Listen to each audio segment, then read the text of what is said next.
Right behind me, this is an a mini split air conditioning head. It's a great way to cool your office, server room, bedroom, if you're looking for just your bedroom to be cooled or something like that.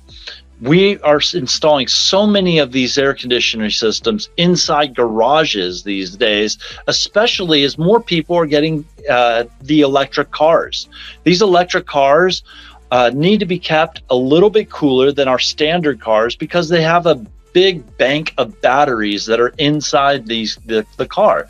So when these cars are overheated, it wears and tears on the batteries. And a lot of customers are asking us if we can install a mini split in their garage to keep their garage set to a temperature that's reasonable for their electric cars. We also install these in homes where customers want it for a garage, for a gym, or a workbench, so that they can make their garage a usable space.